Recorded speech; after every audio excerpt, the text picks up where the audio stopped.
Hello and welcome to the final review of Request Month 2019. This is Elex for PC, PlayStation 4, and Xbox One, and what you're seeing here is the PC version.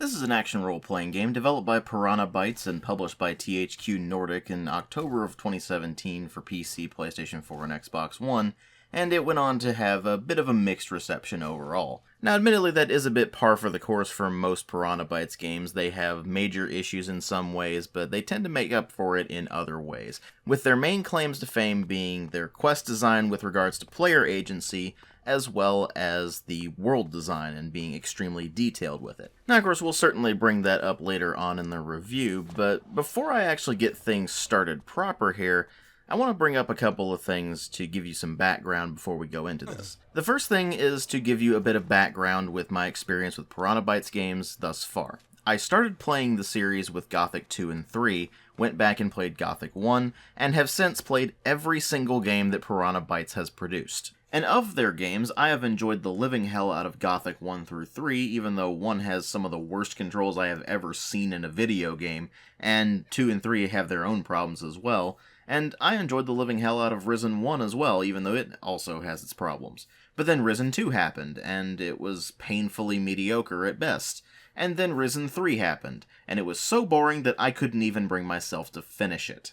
So I actually didn't have very high expectations going into Elex. I basically went into this hoping they had learned from their mistakes with Risen 2 and 3, and had worked to actually improve the gameplay mechanics, and make sure that the writing was closer to the level of Gothic 1 and 2. But at the same time, I had seen how they had had a gradual decline in quality between Risen 2 and 3, and I was kind of worried that they were going to continue that trend with Elex. As for how they did with that, I'll certainly get to that in a moment. But before I do start my assessment of the game proper, I do need to bring up something that has been really irritating me with regards to Elex coverage, which is that there is a certain small subset of the Piranha Bytes fanbase who is utterly convinced that Piranha Bytes can do no wrong, and that anyone who even remotely criticizes the game for even the slightest things is either lying or needs to simply get good. To that particular subset of the fanbase, I have a few things I need to say. The first of them is to drop the get good crap, because first off, if you're throwing that around, that means you have nothing better to say, and thus you have nothing to contribute to the discussion at all, so why are you even bothering? Second, it's not effective at trolling, because that sort of thing is incredibly easy to ignore, and most importantly with regards to Elex, it doesn't even apply, and I'll explain that more when I get to the gameplay section of the review, but the short version there is that claiming mastery over the combat system in Elex is not something you should really be proud of. But far more important than addressing the get good argument is addressing your vitriol over people criticizing Piranha Bytes games. Now, I certainly can't speak for every reviewer out there, but at least as far as my reviews are concerned, I don't put them out there just to bash a video game, although sometimes that can be really cathartic if the game is particularly bad. I don't put videos out there just to piss off the fan base, even though a lot of people seem to think I do for some reason. I post these videos so you can have a quality assessment of the game based on experience actually playing through it. Not so you can validate your opinion about the game, whether that be positive or negative. I don't care if you like the game or hate the game. That's entirely on you. What I do care about is the actual quality of the game and whether or not I can actually recommend it for purchase based on that quality. So with that said, let's go ahead and start delving right into this thing and finding out exactly what we're dealing with here. And like always, we'll go ahead and start with the presentation, which is definitely not very impressive. Sure, it does have some interesting things going for it with the mix of magic and technology, nature and sci-fi, that sort of thing, but once you actually start looking at the visuals themselves, it's really not much of a looker. The modeling quality is pretty decent, but the texture work leaves a lot to be desired, and the animations range from moderately acceptable in the case of things like just moving around and interacting with most of the objects, to downright bad in the case of the lip sync, which is quite off. Is it damn enemy territory? If Calyx returns, or if the Berserkers find me, I'll be dead for sure. And most importantly, absolutely terrible in the case of the combat animations, where when characters are swinging around melee weapons, they look like they have absolutely no idea what they're doing and are just total morons. And unlike in, say, Gothic 2, where your animations would change depending on your skill level with a weapon, in this particular game, the animations change based on the weapon that you're using, not on your skill. So you're always going to look like a complete moron swinging a weapon around, but it might just be a particularly powerful weapon you're swinging this time around. To make matters worse, this also has some pretty nasty gameplay implications, because a lot of the time you're swinging the weapons around, it will be in wild arcs that don't even come anywhere near where the enemy actually is, and thus you will constantly be missing strikes. So in their efforts to make the melee combat look, air quotes, cool, they ended up sacrificing quite a lot of basic usability. Now, of course, that's not a problem with the ranged combat animations, because those work just fine and they're all very straightforward. So why they couldn't take that approach with the melee, I have absolutely no idea, but it's definitely a detriment. And speaking of detrimental visuals, you have the problem of a lot of the objects in the environment outright floating in the air for no discernible reason, even if it's just an object that should actually be part of the environment, like a tree or a boulder or something along those lines. And you'll be able to move either under it or near it enough to see exactly where it's clipping through the world. And you'll be able to see lots of issues where objects and characters and even just the environment itself will clip through the environment, and it just ends up looking terrible. And to make matters worse, these were issues that were present in the original release of Elex back in October of 2017, and they were never fixed, even though the game has been patched. It's just kind of baffling that that would be a noticeable problem in numerous sections of this game, when Piranha Bytes is as experienced a developer as they are. Now, if it were the game's physics system glitching out, then I could see some of that, but these are inanimate objects, like trees or boulders or something along those lines. Things that should just be natural parts of the environment and should be pretty easy to handle, right? Well, apparently not, because it was something that I noticed quite frequently as I was going through Elex, so that's definitely a problem. I mean, don't get me wrong, it's certainly not a deal breaker, but it's definitely irritating, and if you're trying to get immersed in the world, then that makes things a lot more difficult. Speaking of getting immersed in the world, if you're actually wandering around the setting, you'll find that in addition to the things I've already mentioned, they also throw in a lot of supernatural elements like, say, the world hearts that the berserkers raise and are trying to use to transform the world into kind of a lush green area, or looking around and seeing a bunch of lava flows because one of the regions is a volcano, or even seeing remnants of the so-called old world, the world before the comet fell and initiated the post-apocalyptic scenario. But while all of that is interesting at first, it loses its luster very quickly, and you quickly fall into a routine of wandering around and coming across the same handful of things repeated over and over and over again, with some very, very slight variations, so that's just not quite as obvious that the developers just copy-pasted from earlier sections of the game and just put it somewhere else in order to make it seem like it was something completely new and fresh. And that does tend to wear on you after a while and just become gradually more and more annoying as you're exploring and wandering around locations and going to certain other locations for quests, and you end up seeing a lot of the same architecture repeated in numerous locations. And while some of that makes sense, like for example gas stations are going to look like gas stations no matter what, it does gradually get kind of tiresome. Especially when you take into account the fact that you will be going past these locations over and over and over again as you continue to wander around and explore the world, and of course go on quests, which will often have you running past those locations if you haven't found a teleporter closer to that particular thing that you're trying to get to. And what's even weirder in this respect is that the game front-loads most of its interesting vistas, because you start the game off in Edan, which is the very lush green area, where you have a lot of vegetation, you have a lot of flora and fauna, and it's the most interesting part of the game visually. And then if you go to the other regions, you have Ignadon, which is a volcanic area where basically everything is dark and lava-infused and barely even has any life clinging to it.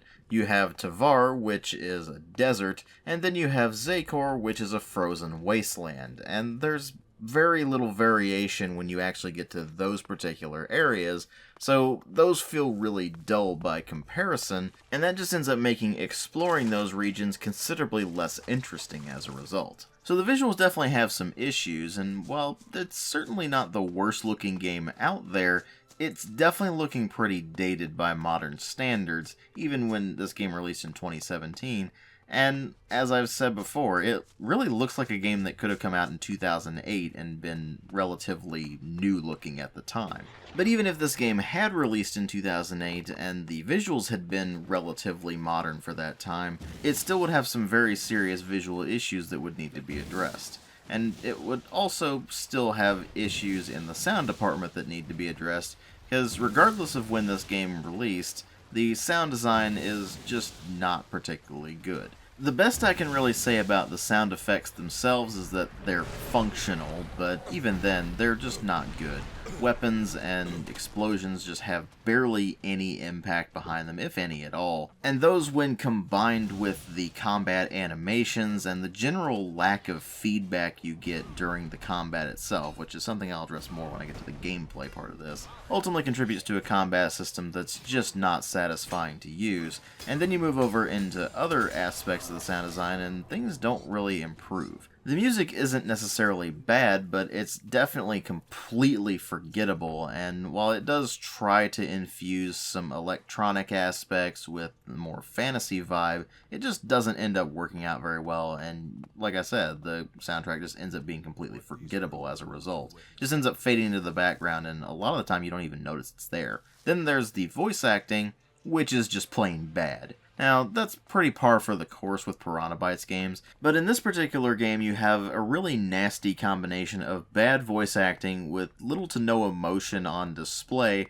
particularly from the player character, which is partially intentional, except when you get to the points where he actually is supposed to be expressing emotion and he still comes across as completely bland and lifeless. But even with the rest of the cast, it's almost like they just didn't want to be there and they didn't want to say the lines that they're given. And if you actually look at the lines that they're saying, you can pretty easily see why. Because the more important part of why the voice acting ends up being so much of a problem with the sound design in Elex versus, say, Gothic 1 and 2, where it was just kind of cheesily endearing, is that the dialogue in Elex is just really poorly written, so there's really no amount of decent voice acting that could have made it better, and even if it's so bad it's good voice acting, it wouldn't really help the lines all that much. So while the visuals at least have some things going on with regards to at least the aesthetics being kind of pleasing in one particular region of the game,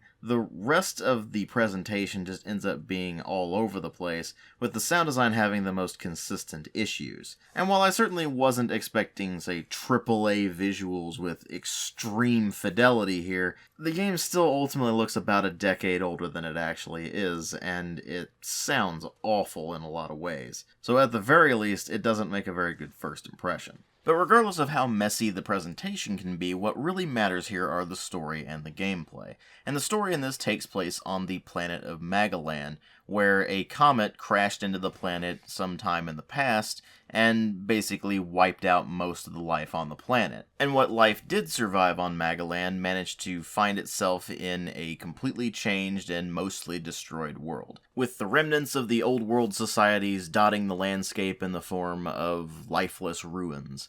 But of course, the comet crashed into the planet many, many years ago, and there's really no one alive who remembers what that was like. So you find that society in the post-comet world is actually rather divergent from what came before. You have three major factions, with an additional faction being the effective antagonists. The three main factions are the Berserkers, the Clerics, and the Outlaws, where the Berserkers are basically the representation of traditional fantasy RPGs, in that they shun technology and focus exclusively on medieval weaponry as well as magic.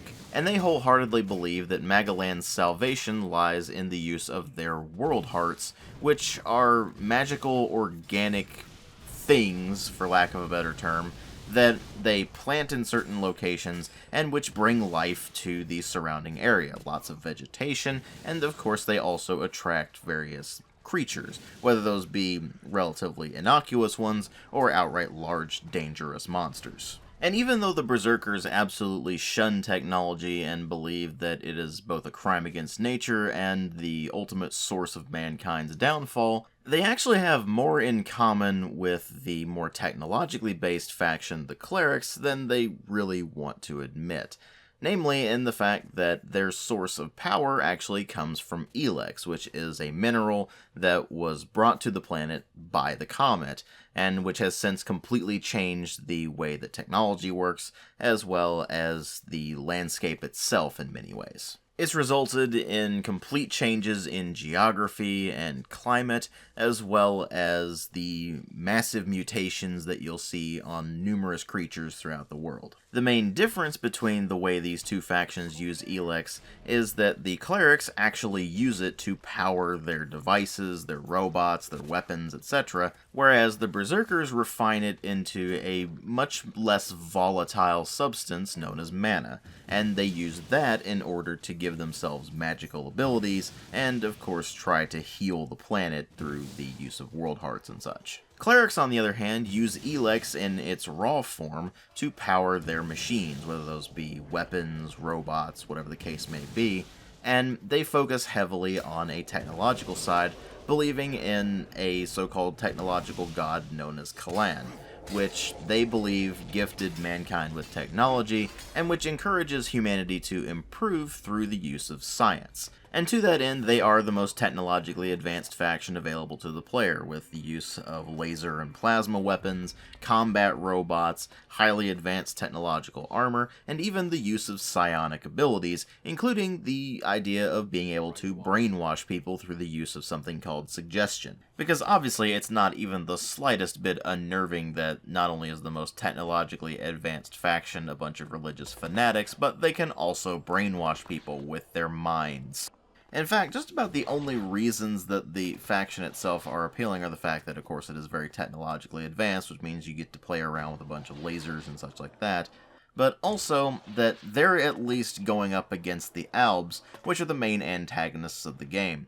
They're at war with everyone, not just the Berserkers or the Clerics, but even the Outlaws, who I'll get to more in a moment. And the Albs are the most technologically advanced faction, and they fully embrace Elex as the next step in evolution for humanity, going so far as to imbibe Elex directly into their systems, which not only dramatically enhances their capabilities in terms of strength, speed, and of course being able to cast magic, but it also suppresses their emotions to the point where if they continue up with their Elex doses, they're basically nothing more than cold, merciless machines that are trapped in squishy organic bodies. Their entire shtick is capturing all of the Elex on the planet and bringing it to something called the Hybrid, which is basically their leader. The game does go on to explain that they're ultimately working towards a hive mind and believe that is the next stage of human evolution and go from there. And while the game does try to go to some lengths to explain that the Albs are not simply a single consciousness, that they do have individuality in them,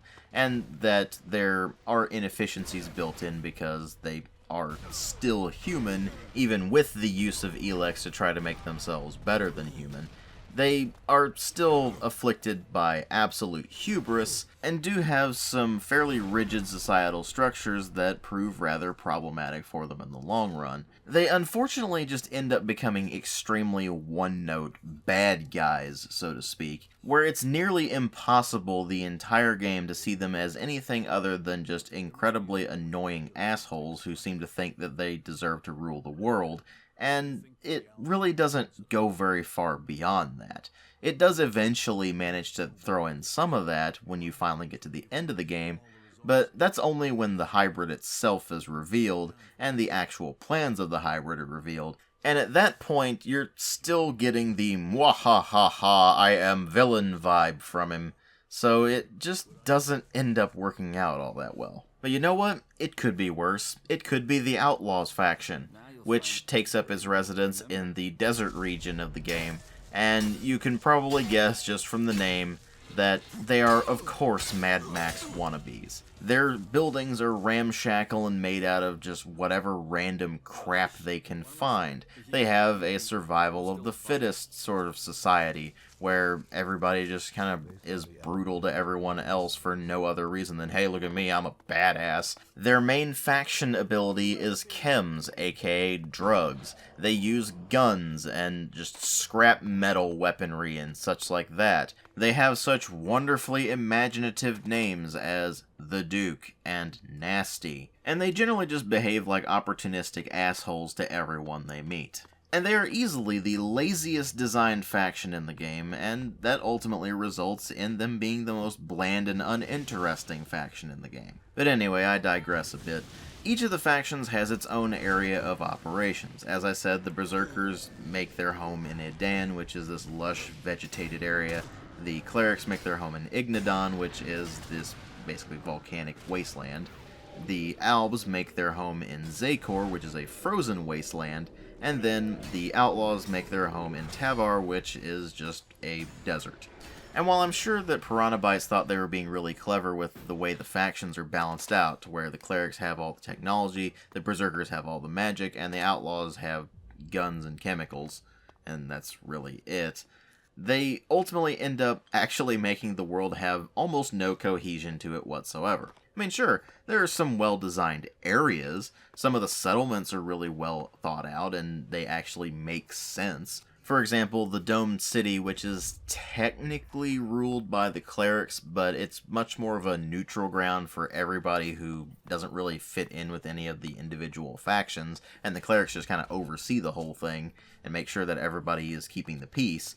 And you do have some of that strong world building from previous Piranha Bytes games where they kind of go out of their way to show you how society actually lives in that space.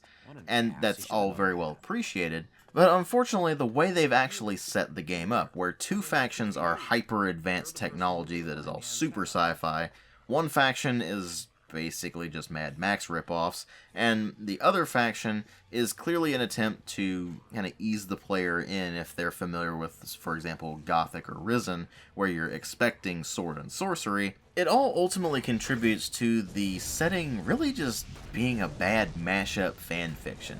Like, they thought each of these elements was cool individually, and individually, sure, they are cool. Mad Max is cool in and of itself. The Gothic and Risen games are cool in and of themselves, and this sort of sci-fi stuff they're showing off is cool in and of itself. But when you combine all of it together, it is extremely difficult to reconcile that Bjorn over here is literally running up to a massive combat mech with plasma guns on it, whacking it with a sword, and winning. Sure, you can talk about how, say, Bjorn over here's sword is made of some super magical metal that will slice through anything, and that's how he's able to take on the mech. But that doesn't change the fact that the mech could literally just stomp on him and instantly crush him. Or the fact that the mech could just shoot him from very far distances and with extremely powerful, very advanced weaponry that is pretty much guaranteed to blast him apart with a single shot. The suspension of disbelief required to make a setting like this believable is so off the charts that it's basically unachievable, and what you end up with is, again, something that just comes across as a really badly written mashup fanfiction more than anything else. And while you may be able to praise certain individual elements of the world, like being able to wander around and see what the old world used to be, and being able to just recognize what facilities were used for based on your knowledge of modern society, and of course being able to piece together what happened in certain areas based on context clues, and the fact that they do kind of go out of their way to make sure that everything is at least explained to a point where individually it can be kind of believable. At least in the sense of you look at a particular settlement and you're like, okay, they have farms here, that's how they produce their food, they have living arrangements, they have a routine, they have people who are guarding the facilities, and so on and so forth. All of that makes sense. But then you have to take so much else of the game on basically just a hand-wavy explanation that you really can't suspend your disbelief. So right off the bat, it's difficult to get grounded in the setting itself, even though individually certain elements do have some solid setup. But what about the actual story itself? How are you as a player introduced to all of this? Well, it gives you a bit of backstory before you actually hop into the game, but you ultimately play as an ALB commander named Jax, which is of course spelled with an X, because you gotta be cool and use X's in your name, right? But I digress. His fighter is ultimately shot down over Edan, and after he pulls himself from the wreckage, some fellow ALBs come up and tell him that his mission has failed and there's only one consequence of this, which is death. So they shoot him, he falls off of a cliff, and then he wakes up later on without any of his armor, and all of the Elex in his system has completely gone. This results in several effects. First, since the Elex is out of his system, he no longer has the supernatural strength and agility he had as an ALB. He's down to being this kind of scrawny nobody. Second, he is no longer able to cast magic unassisted, so he can use single-use spells, but he can't cast magic in and of himself unless he gets some training later on, which I will mention in a moment. And most importantly, he can now actually feel emotion, although you'd be hard-pressed to actually know what emotion looks like in Jax, because he does not have a personality. He is the definition of the generic tough guy character. Everything he says is with this detached, almost monotone, gruff voice, where even when he's not trying to be an asshole, or even when he's saying positive things, he still comes across as an asshole. In fact, it's so bad that you could very easily just construe it as, oh, well, he's just a sociopath who has absolutely no idea how to interact with normal humans. And they could have gone an interesting route with that, but instead, it's just played straight, as if nobody seems to care that he's behaving the way he does. Now, they did introduce a semi-morality system in the game called Cold, which is a stat that decreases as you continue to show emotion, empathy, and that sort of thing, and it increases as you continue to show logic and just this kind of detached mentality. And you may be thinking, oh, cool, a morality system, that must change dramatically the way that Jax talks, right? No, not really. Because even when he is behaving more empathetically and is behaving with more emotion, he's still just mostly being an asshole. And more importantly, the only thing that the cold system changes as far as the way that Jax behaves goes, is that with certain very specific lines of dialogue, you get the option between a neutral, a low cold, and a high cold option. And each of these are dependent on a certain level of cold. So if you have high cold, then you can select the high cold options, but you can't select the low cold options, and of course vice versa. So regardless of how you end up playing Jax, you ultimately end up getting railroaded in the dialogue options, and you find very quickly that even if you do select one of the high cold or low cold options, there's really not enough variance between the two styles of dialogue for it to really matter all that much. So the fact that Jax can now feel emotion mostly just ends up falling to him being angry all the time, and at that point it just becomes rather tiresome to hear him talk most of the time. So you might try not to focus too much on the dialogue and start trying to focus on other things like the actual story, and to that end, the story is not the worst, but it's definitely not good either. It starts off as a sort of quest for vengeance and answers simultaneously, because you're ultimately trying to figure out how you got shot down in the first place, but also to understand the circumstances leading up to that, and why it seems like you were set up for this from the beginning. You're also trying to track down and take your vengeance upon the guy who ordered you shot and left for dead, and that is a considerably less compelling plot point. But regardless, you're dropped into the world of Magalan with a very harsh realization that you're not going to be able to go about this alone, and thus you'll need help from, of course, your immediate companion characters, like, say, Duras or Kaja, but you'll also need the backing of one of the three major factions that are not the Alps, either the Clerics, the Berserkers, or the Outlaws. Which one you decide to shack up with is up to you, but the game very heavily steers you in the direction of the Berserkers, because, first off, that's where you start the game, and more importantly, trying to explore into Ignadon and Tavar to find the Clerics and the Outlaws respectively, is ultimately an exercise in incredible frustration, because a lot of really powerful monsters and enemies in general stand between Edan and those two other locations. Now, of course, this being a Piranha Bytes game and player freedom being one of the things they're kind of known for, there are ways to get around that problem, but it does still really heavily push you in the direction of the Berserkers, and it really does try to make them out to be the objective good guys, even though they're actually pretty assholish themselves. But regardless of which faction you ultimately end up siding with, it really amounts to not much more than a set of equipment and some additional special abilities. So if you side with the clerics, you get the psionic abilities and you get the technological gear. If you side with the outlaws, you get the ability to make and use chems, and you get a bunch of projectile weapons and such like that. And if you side with the berserkers, then you get access to magical abilities, and you're going to be primarily using medieval weaponry like swords and bows. Beyond that, the factions do have their own quests, but they don't really have much in the way of storyline, and it really only serves to progress the main story a bit once you actually do join a faction. And the further you go into the story, the more it tries to make things complex, but ultimately just fails miserably. Because even though it is trying to piece together Jax's backstory through a bunch of flashbacks that occur, and are explained away as the Elex leaving his system causing his memories to return, and the vast majority of these flashbacks are completely pointless because they only go over things that are already explained in the dialogue anyway.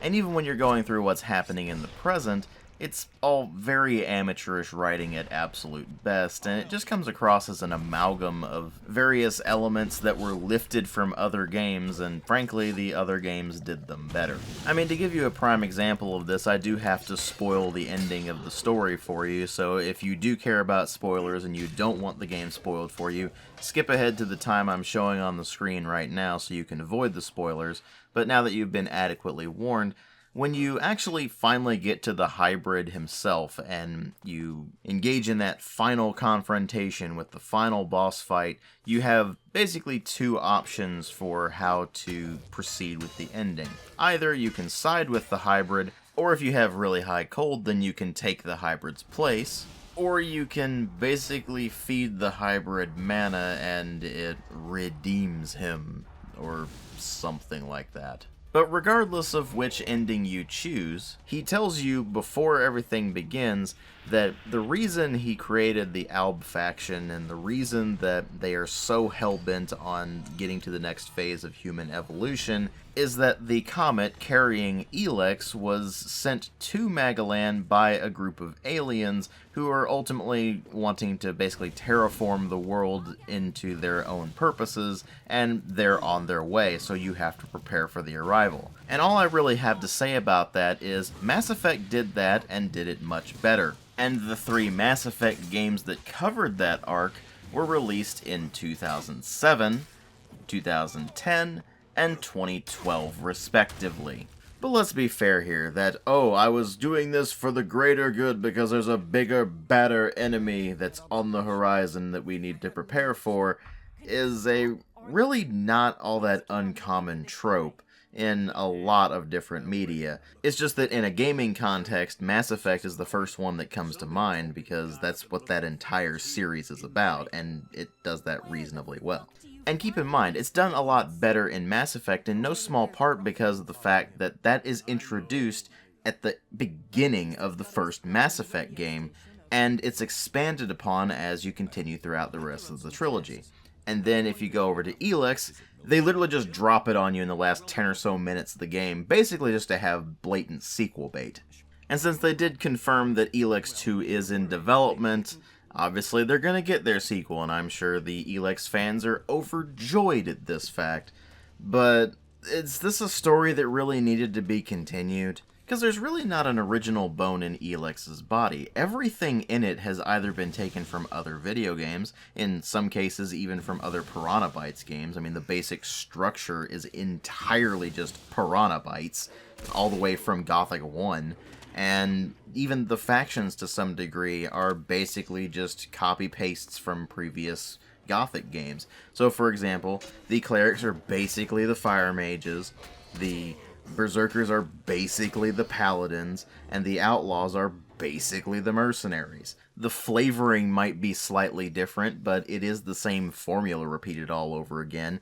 And it just grabs a bunch of elements from other video games, movies, TV shows, books, etc., and just throws them into this thing without a huge amount of care taken to actually work it into the world and make it believable. It just seems like they had the operating philosophy of being so concerned with whether or not they could that they didn't stop to think whether they should. And as a result, the story just ends up being a jumbled mess all around that tries way too hard to seem like it's trying to be really complex when it's not. And the lore, well, some of it's okay, and some of it is actually kind of interesting. For example, when you find out the truth about Kalan. But a lot of that sort of thing is hidden in audio logs and journal entries and such that you have to find by exploring, and while that's certainly a valid use of your time because Elex and, of course, other Piranha Bytes games are very heavy on the exploration, in fact, it's one of the best things they do, unfortunately, in Elex's case, a lot of that just ends up being wasted on lore that is ultimately very derivative. And while that's not necessarily a deal breaker, it is rather disappointing. But of course I do have to be fair to Piranha Bytes here because writing has never been their strong suit. They have always been amateurs in that department, and it seems like they always will be at this point. So I'm willing to excuse some of that as long as the rest of the game makes up for it with the gameplay. And on the surface, this has all the elements that should make a Piranha Bytes game really interesting. It has a very heavy emphasis on player agency. It has a very heavy emphasis on exploration and just kind of wandering around and completing all the quests that you can. It has the progression of starting out very weak and gradually working yourself up to become more and more powerful until eventually you are basically become Death Destroyer of Worlds. Certain quests have numerous ways to solve them, and in fact you can get quest-specific items relatively early on and not really know what's going on with them, and then finally when they do become relevant, you just happen to already have that item in your inventory and you can just turn it over to the quest giver and be like, oh hey, I already got this thing, and you bypass the entire quest and go straight to the rewards. The game basically gives you total freedom to go pretty much wherever you want and do whatever you want and live with the consequences of your actions, whether that be killing plot-important NPCs and thus basically breaking the storyline, or even something as simple as allowing the player to run directly into an incredibly powerful enemy even really early on in the game and thus getting their ass handed to them. All of those things are present and accounted for in some respect. For example, there's an entire quest line involving the domed city that will ultimately determine who maintains control over it and how people see you within that city. That's kind of interesting. Admittedly, it's pretty localized, but it's still a fairly interesting idea. The problem is that things like that are the exception rather than the norm. You see, the norm in this game is the incredibly tedious MMO-style go to this location, slaughter X number of enemies, or go to location, find X number of items, return to quest giver, get reward kind of thing. And I feel like a lot of the player base has forgotten that very simple fact, because I see constantly the claims of, oh, the quest design is absolutely amazing. That really only applies to maybe 5 or so quests in the entire game. And the rest are just so generic and so ridiculously dull that you're probably going to forget you even did them in the first place. Hell, even the companion quests are like that, where if you go and you try to help your companions out to strengthen your bonds with them, they will still have these incredibly tedious MMO-style quests about them that can really only be separated from the other quests that you're going to be doing for some random nobody in the middle of the desert by the fact that they're for your companions, and your companions can actually follow you around and help you out in combat. And speaking of companions, they decided to take a bit of a page out of some other developers' books and put romances in this particular game. Well, if you can call what Piranha Bytes has written here a romance, because in the case of Kaja's romance path, it's pretty cringe-inducing, and in the case of Nasty's, well, let's just say I had to double check and make sure I wasn't actually watching a Gamer Poop episode with those. I honestly don't know what possessed Piranha Bytes to try to put a romance in this game, but it just ends up being cringe-inducing at best and aneurysm-inducing at worst. So maybe they should just not do that from here on out. Now, they did implement a sort of relationship system where you can check with your companions to determine how they feel about you at any given point, And basically, if you do things that they agree with, then they like you more, and if you do the opposite, then they dislike you more. And it's really that simple. And I'm pretty sure you have to go really far out of your way to get your companions to be anything lower than neutral status to you. So I'm not really sure what the consequences are if your loyalty somehow manages to bottom out with a particular companion. But theoretically, if your relationship with a companion deteriorates enough, then they could leave the party and you just don't have access to them anymore. But again, I never saw that happen because it never went below neutral on any of the relationships with any of the characters for me. So I guess maybe if you went absolutely out of your way to make sure that they're only getting the responses they don't like, well, maybe something would happen, but as far as I can tell, it's practically impossible. Regardless, you will want at least one companion to accompany you on your adventures because they can at the very least draw aggro for you, and that's incredibly useful given the game's combat system, which I will get to in a moment. But before I start talking about the combat, I do want to talk about a few other things first. In particular, I want to talk about the exploration and the changes they made to it. It's a relatively simple thing that they did. They added a jetpack. So now you have quite a lot of verticality to your exploration. The problem with the jetpack is that the meter for it is extremely quick to deplete, which means that you really can't get a whole lot of height going on. I mean, there is a respectable amount, but it really is all vertical, because if you try to go horizontal with the jetpack, then you move so slowly that you're not going to really cover any distance before the jetpack depletes. So you basically have to use the jetpack in short controlled bursts more than anything else, and that just ends up becoming a bit tedious after a while. And since the jetpack depletes so quickly, the exploration with it can often be rather sluggish and drawn out. And to make matters worse, in most of the locations you're going to be visiting, you're really not going to be finding a lot of really great rewards. Some of them, in particularly dangerous areas, may have artifact weapons that are especially powerful, and those are certainly appreciated, but by the time you find them, you're probably not going to be able to equip them until you finally get to the end of the game, and at that point, it's not really that exciting to just be able to equip something that's been sitting in your inventory for the past 20 hours. But apart from the occasional artifact weapon, the vast majority of what you're going to be finding is literal junk, as in eating utensils up the wazoo, and lots of cartons and packs and just individual cigarettes, and toilet paper, and just scrap metal, electronic scrap, things like that, some of which can certainly be used for crafting, but most of which just ends up being junk that you can sell. And while it's always good to have more Elexit, which is the currency in this particular game, it just tends to make exploration more of a chore than anything else, because you're wandering around these locations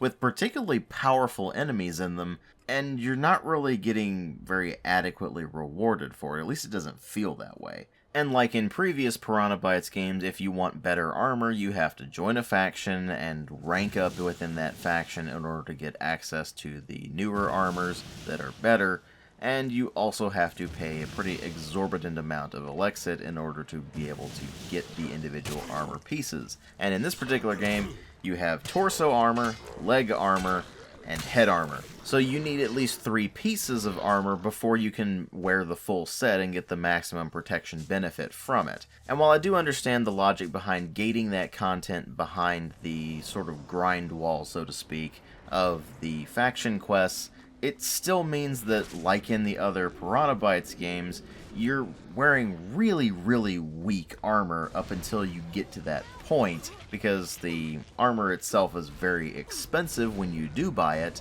and you can't find any good armor in the world itself. It's all through the factions, or through story progression, and you just end up feeling like the progression is all kinds of messed up.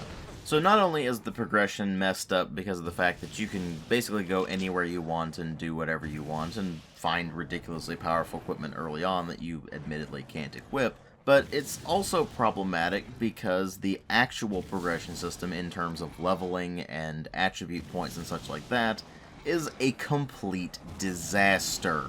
So here's how it works. You have an experience meter that gradually goes up as you continue to earn experience. Do you know how much experience you currently have? Nope, not unless you're keeping absolute track of all of it, because the game doesn't tell you, it just has a blank meter on it. So, eventually you end up leveling up. This gives you 10 attribute points to spend on your primary attributes. These are things like strength, dexterity, constitution, and so on. As you continue to spend points on these, you notice that the description of those particular stats is that as you continue to increase them, it will increase the amount of ranged damage you do, or melee damage you do, or things like that. It'll increase the amount of damage resistance you have in the case of Constitution, and you also receive a learning point to spend on skills. Now, in order to train those up, you do have to find a trainer somewhere in the world and pay them to train you in that skill. You also have to meet the requirements for that skill, which is an arbitrary stat requirement of some kind. So, for example, if you decide to go with extra hit points, then that might require you to bump up your strength to a certain level and bump up your constitution to a certain level before you can even consider taking that. In that regard, there's nothing really all that new, because the previous Piranha Bytes games would also lock different skills behind different levels in certain abilities and so on and so forth. But when you get to Elex, you find that they've taken it a step further. Because despite what the informational text when you look over all of the attributes says, you actually gain no benefit whatsoever from just increasing your stats. So if you bump up your strength, it tells you that it is going to do more melee damage as you bump up your strength, and it doesn't. And the developers confirmed that this was intentional, by the way, that they designed it this way.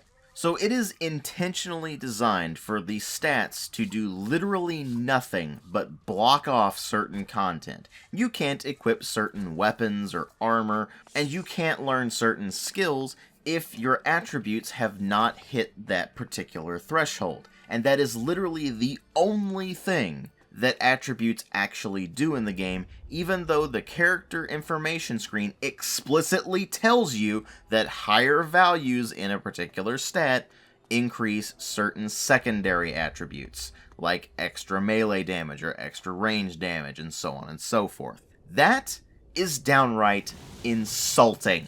And to make matters worse, the cost of the attributes increases as you continue to increase that particular attribute. So once you hit 31 in an attribute, then the next points start costing 2 attribute points per new point in that attribute. So if you want to go from 31 strength to 32 strength, you now have to pay 2 attribute points as opposed to only 1.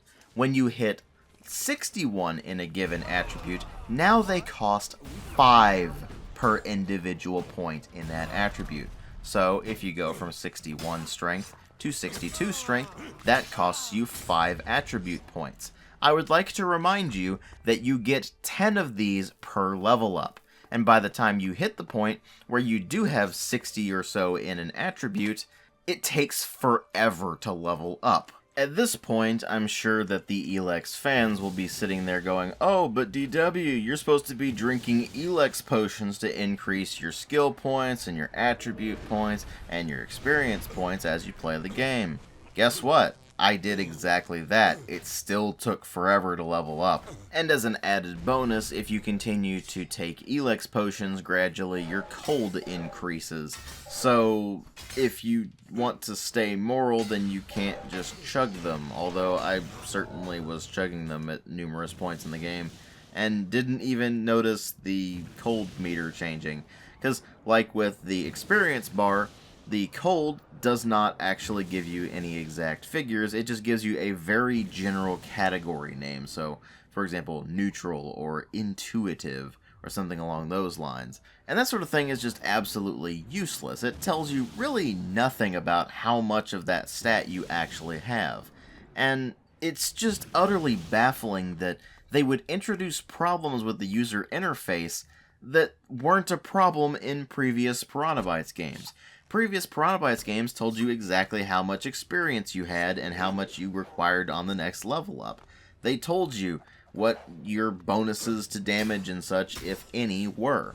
And most importantly, it didn't lie to you about the stats and say, "Oh, by the way, these stats increase your additional attributes like damage and such," except they really don't. So the actual character advancement system in the sense of leveling up and improving your attributes and skills and such is downright broken, and only serves to make the game extremely grindy once you finally get towards the end of it, and also outright punishes you for making so-called poor decisions when you're setting up your character to begin with. So if you want something that's relatively balanced and give you a decent balance of crafting skills with combat skills, well, you're not going to do that, because that's what I did, and I actually ended up being completely useless in combat until about level 15. Because at that point, I had had absolutely enough of the combat system, which ultimately leads me into the biggest problem this game has. The combat system is atrocious. Cue Elex fans saying, "Oh, DW, you just suck at the game, you need to get good." Well, there's nothing to get good about. The combat is downright broken. It's broken to the point where it's effectively encouraged for you to go and find the flamethrower, which has a fireball setting, which if you shoot something with it, will both knock it down on the ground and apply a damage over time effect, so you can just leisurely attack an enemy from a long distance with this thing and just gradually whittle them down until they finally go down. Or if you want to make things even easier for yourself, just use grenades and set them to the impact explosion, and you'll just be knocking the enemy over constantly, doing quite a lot of damage to them, and there's really nothing at all they can do about it. So you can just sit back, relax, and just continually press the left mouse button. It is so much skill required in order to beat your opponents this way, clearly. Well, obviously, there are people out there who say, "Oh no, that's not the way you're supposed to play it. You're supposed to play it with the melee combat system, which has a stamina meter, which allows you to get a whopping 3 or so swings out of your weapon before you collapse into asthmatic fits." And unlike in previous Piranha Bytes games where your stats and your skills combine to give you massive damage bonuses, or in some cases outright change the way you swing your weapons around, here, the way you swing your weapons around never changes. You always look like a complete fucking idiot swinging your sword around, because you're twirling around like a moron, missing the target entirely. Sometimes the hitboxes don't even trigger, so your sword will just ghost right through an enemy, and this happens with projectiles too, so you'll be shooting at an enemy, and you'll watch in awe as your shot literally goes straight through the enemy, does no damage, and just continues sailing on past. But let's just assume your attacks do actually connect with the enemy. Well, if you're doing melee, then it's literally all about the combo system, where you're trying to build up your combo meter by scoring successful strikes, and eventually it will allow you to perform the special move, which allows you to do quite a lot of damage with a single strike. Although the wind-up on all of the attacks, not just the special attack, but especially so, are so slow that the enemy will probably have hit you about 3 or 4 times by the time you can even swing once. But even if you do manage to actually build up your combo, well, there's a problem with that, and it's because of that stupid stamina meter, where if you're continually swinging at an opponent, you might be able to get 3 to 4 strikes total before your stamina meter bottoms out. And if you wait for too long while you're waiting for your stamina to recharge, which admittedly is about a second or so, then your combo meter will actually decrease, so it ends up being basically a self-defeating combat system as long as stamina is enabled. Because if you're sitting there wailing on an enemy, trying to build up combo so you can ultimately unleash your special attack and do extra damage, and the game is not letting you build up your combo because your stamina is not high enough, well, that's a problem. So chances are you're probably going to want to stick with ranged combat, and to that end, there is exactly one faction that you would want to join, and that is the Clerics. They get the best ranged weapons in the game. They get laser and plasma weapons. They of course get flamethrowers and tons of ammunition for them, so you can just go right over to the Hort, which is their base, buy a flamethrower, buy a bunch of fuel, and then you can just run around and just mow everything down to your heart's content. And keep in mind, this is after they nerfed the flamethrower, by making its rate of fire pathetically slow. It was so much more hilariously broken when the game was brand new, because the rate of fire on the thing was so absurd that there was basically nothing that could stand in your way. Here, Still nothing stands in your way if you've got the flamethrower and you can stun lock the living crap out of your enemies, but it's considerably less hilariously over the top as it was in the launch version. And keep in mind, on top of all of this, that, again, the hitboxes don't always work correctly, and so you'll see attacks just ghost through enemies like it's nothing, and more importantly, the enemy AI is so incredibly stupid that in a lot of cases they will literally stand in the middle of the open and just let you beat them to death. It is absurd.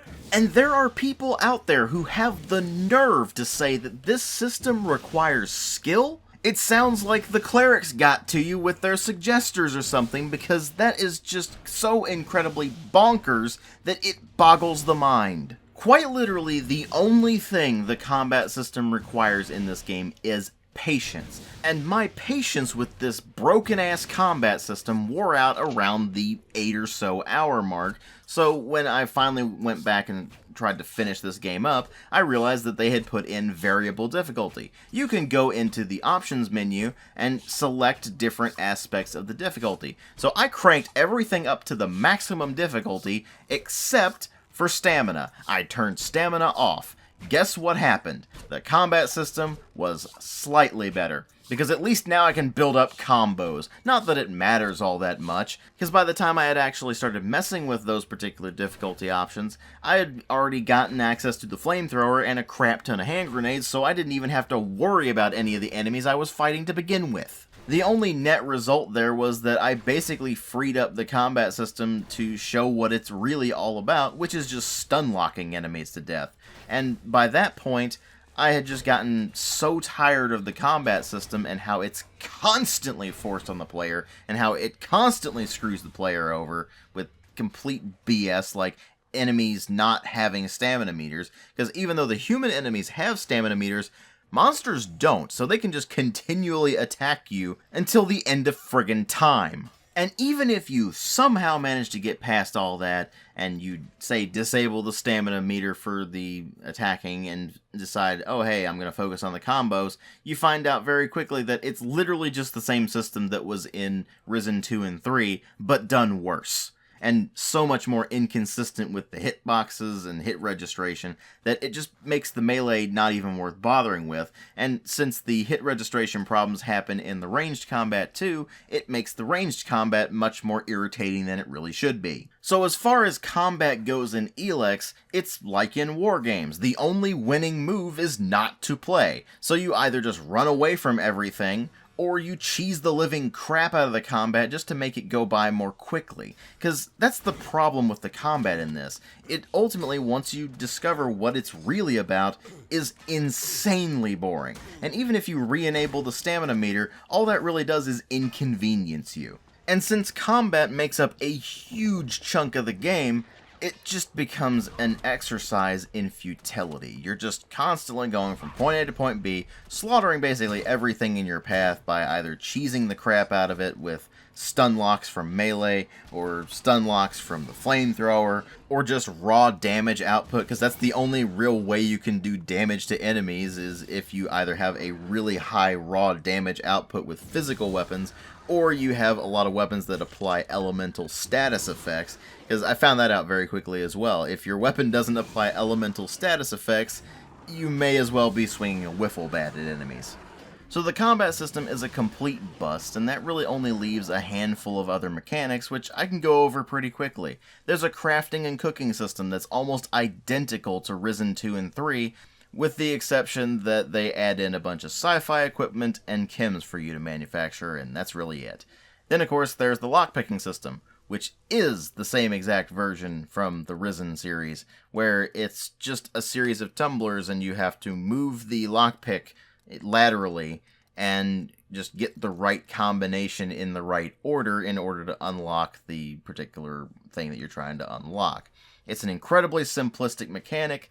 It's certainly functional, but it's just tedious. And then, of course, there's the hacking minigame, where you're trying to get into usually electronic safes, and it has you complete a quick key code entry, which, if you go into the hacking minigame, is a greater than or less than puzzle. And while the numbers themselves may change, That concept never does. It's always a greater than or less than mathematical puzzle. Again, extremely tedious. And that really sums up Elex in a nutshell. It's just an exercise in mind-numbing tedium. The vast majority of the game is just a tedious slog. And while there are a few quests that are actually interesting and open up and give you a lot of freedom to do whatever the hell you want with them, unfortunately those are, again, the exception rather than the rule, and they are a very minimal exception. You may not even run across them in your playthrough.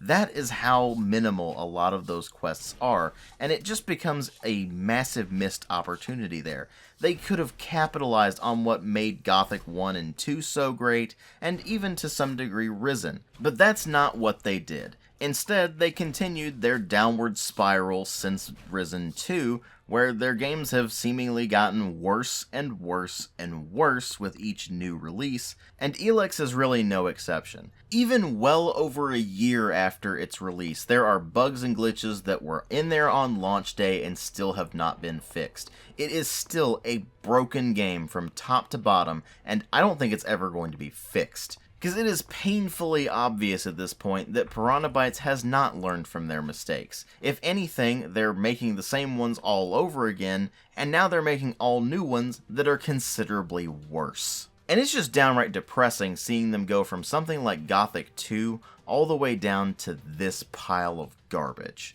And while occasionally you can see that classic design philosophy that made Gothic 1 and 2 so good, just poking its head out from under the pile of garbage, unfortunately, Piranha Bytes just keeps piling more garbage on top of that, and thus you get Elex, which is a 1 out of 5. I cannot remotely recommend this game in the slightest. Avoid it like the plague. Thanks for watching. Get lost, you assholes.